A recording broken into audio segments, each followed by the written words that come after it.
Hey guys, Tyler from Duelcaster here, bringing you another Duel Commander match here on Duelcaster I got a spicy one I just brewed up today, Ephara, God of the Polis, based around enchantments, detention sphere, that sort of thing. Just trying to get as many pips into play as possible to make her a creature and attack with the 6 power indestructible. My opponent's playing Saskia the Unyielding, really powerful, scary commander out of Commander 2016, and doubles the output of all the damage that connects to me from his creatures. I keep a hand with Silk Wrap, which is really a nice way to stabilize the board here and get a pip for Ephara. I play a Scalding Tarn. He responds with Forest and Elvish Mystic, and I crack for a Prey Stream. So on my second turn, I just Silk Wrap that little guy, try to curtail his mana development a little bit. He cracks Pluto Delta and plays Voice of Resurgence. My turn, I idyllic tutor and think for a while what to get, but I decide on Ghostly Prison to make it really hard for him to attack without paying taxing for a bunch of mana. He plays Brimaz though, which is a really scary threat. It attacks me for 2. I Cavernous Souls, naming God, and then cast the Ghostly Prison. So hopefully, ideally trying to stem the bleeding here a little bit. He does find his red source, so he plays Saskia, and luckily for me though, he cannot attack with anything because he has no free mana at that point. So I don't draw a land that doesn't require me to sacrifice. I have a Kajeldor Outpost, which requires me to sacrifice a plains when it comes into play, but I can make soldiers. So I use it and a floating mana to play Teferi's Moat here. Cool card from Invasion. It kind of a one-sided moat, but only for a certain color. I name white in this case. My opponent gets their 5th land into play, but passes the turn because they can't attack. I use this opportunity to play Ephara, and she's only 1 pip away from being a creature.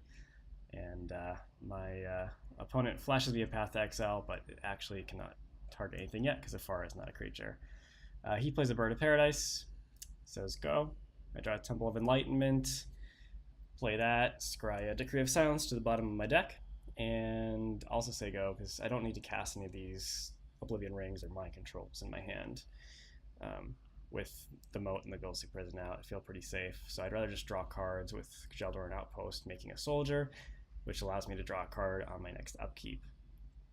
So I have 2 cards now here, so I'm starting to get more lands to be able to play, and he's got a lot of chump blockers, and he has that Path to Exile, so I don't want to necessarily just run out a bunch of enchantments to make a Far End creature yet. He burns a Terminate on my soldier, so he can try to get in with not Wild Nacatl, but I can make another soldier to chump block that and avoid taking 6 damage. So that's what I do. And then crack Arid Mesa for Hallowed Fountain. So because I had a soldier come into play, I get to draw 2 cards once again, and draw Spreading Seas, which is really nice. Would have been even nicer earlier against Saskia, which is a 4-color deck, everything but blue, so it's a really good way to mana screw them. But this makes Ephara into a creature, because I get that 5th pip. So I swing with Ephara. I figure he's going to Path to Exile, but I can recast her easily at this point. But instead, he decides to block with Voice of Resurgence, making a 5/5 elemental, which is pretty big. I decide to Journey into Nowhere it, just because I'm a little scared if he has a way to remove Teferi's Moat. It is white, so it is unable to attack, but journeying the token means I don't have to worry about the token coming back if Journey leaves play. So he paths Ephara, which gives me another land, and I still have enough mana to activate the Outpost if I need to. And I think it's worth chump blocking and save 6 life once again. So I make a soldier, but he has the Lightning Helix before blockers to take it out and clear a path for his Wild Nacatl. So I'm down to 10 life. Alright, and have a lot of permanents on the board with all my lands now. So three rows of permanents, apologize for that. They recast Ephara with Kajeldor Outpost and Unexpectedly Absent as backup. So he just passes the turn, I make a soldier. draw 2 cards, play a Mind Control on his Saskia. And here is where I make a critical error, because I take control of a Saskia, which I figure is better for applying pressure. He tries to Fatal Push it, but it actually did not leave the battlefield, it just left his control, so that doesn't actually work. So I still have Saskia, so I decided to attack with Saskia and Ephara, but because of how Saskia is worded, the choice he made about which opponent to double the damage to did not change, because the same Saskia is still in play. So I actually connect with Ephara, but I take 6 down to 3.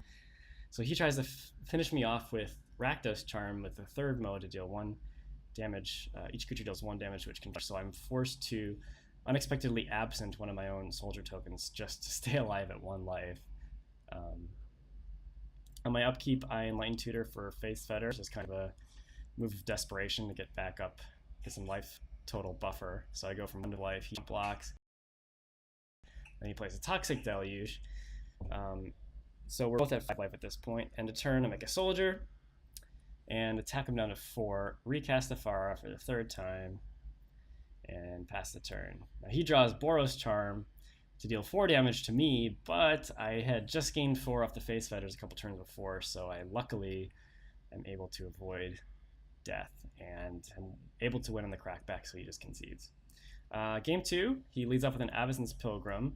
I keep hand a little light on interaction, but I have 2-drop into 3-drop, so I think that's pretty good. Although he plays a Tanglewire on turn 2, really aggressive, really early. It's pretty good though, because he has so many mana dorks, and I don't. But I preordain on my turn 3. I'm very happy to see a Force of Will on the land. So I pass the turn, drawing the Force of Will, and easily snap off the Force on a Saskia in order to keep myself alive here, pitching Lay Claim. Now I have access to 2 mana finally, and I get a chance to drop Chill, which is nice because it prevents Saskia from coming down, but he has 2 white creatures that are not affected by Chill. Chill makes red spells 2 colorless additional to play. So on my turn, I journey into nowhere his Selfless Spirit, because my intention is to Treachery the Brimaz. You can see Brimaz there. So I want to be able to Treachery the Brimaz next turn, which would be a nice blocker and attacker. He plays Voltaic Brawler. On my turn, I follow through my Treachery plan, take Brimaz, and cast Ephara, who is 6/5 indestructible at this point because of all my enchantments. But he has Parallax Wave, luckily, which is a great one. Fading 5, and you can just remove a Fade counter to just exile something until the wave leaves play. So he gets the Ephara, which I decide to keep under the Parallax Wave, and his Brimaz, which will go back to him. Now Voltaic Brawler can attack freely there from Kaladesh, along with his 2 mana dorks. So I take 6 going to 8. On my turn, I get a land, which is nice because allows me to play both Ghostly Prison and Phyrexian Unlife for a little bit of defense here. Phyrexian Unlife, of course, allows me to stay alive. Any damage below 0 is dealt as Infect, Poison. He plays Anafenza, and I play Starfield of Nyx on my turn, which makes all my, you can see Anafenza there, pretty aggressive creature, but the Starfield makes all my all my enchantments into creatures, because I have 5 of them at this point, so it's a little bit risky, but I figure with the Treachery in the yard and only 1 card in hand, I'm kind of needing to do something here. I also figure I can block, using my enchantments to block his tiny dorks. But he goes to dismember my Ghostly Prison, but I swords my own Journey to Nowhere to gain 2 life and bring my enchantment count down to 4, which means the Dismember fizzled. So I journey into Nyx, or Starfield of Nyx back Treachery to take his Anafenza, then I draw Future Sight. See Teferi's Mode on top my deck there, so I have quite a few big creatures in the form of enchantments at this point. So now I see Grasp of Fate on top of my deck, which is a nice Oblivion Ring variant. But first I just decided to attack with the Future Sight, getting a counter off Anafenza, probably the only time it's ever happened in Magic. But this gives him an opportunity to chump block, which then turns on Fatal Push, which I forgot he had in his hand, Fatal Push takes out my freaking unlife, so kind of shields down right now. So on his turn, Parallax Wave goes out, but he is able to Demonic Tutor for Lightning Bolt and still have barely enough mana to bolt me from 2 to -1. So I lose that game, but game 3 for the decider, I keep mulligan once, keep a kind of bad hand, but don't want to go down to 5. He drops a turn 2 Fleece Mane Lion, which is pretty scary, so I Enlighten Tutor just to keep the mana flowing, and get a land tax. And decide not to play my 3rd land, so I can use land tax. He gets me down to 17 and plays a huge Knight of the Reliquary on turn 3, so I'm facing down just a massive board. Although I do get to activate land tax, but I have nothing to actually cast, no Ghostly Prison or anything.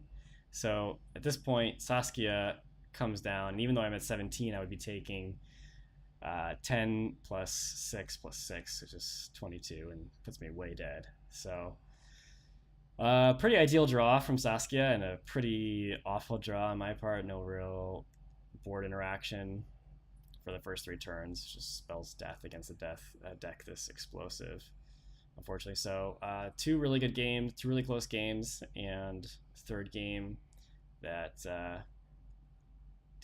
wasn't very interactive, unfortunately, but still a pretty interesting match. Thanks for watching, and be sure to subscribe to the channel if you like what you see, and say how you feel in the comments about how the games went, if I made any play mistakes you noticed, or if I could change my deck in any way. Really appreciate you guys watching, and see you later. Hey everyone, Tyler from Duelcastermage.com here. If you enjoyed the video you just watched and all the creative content we produce here, we would be thrilled if you could share your support by liking this video, commenting on it, subscribing to our channel, and contributing to our Patreon. Just click on the links to the side here to help out. We want to take Duel Commander and all 1v1 Commander formats to the next level, and your support helps us keep producing awesome content. Thanks for watching, and see you later.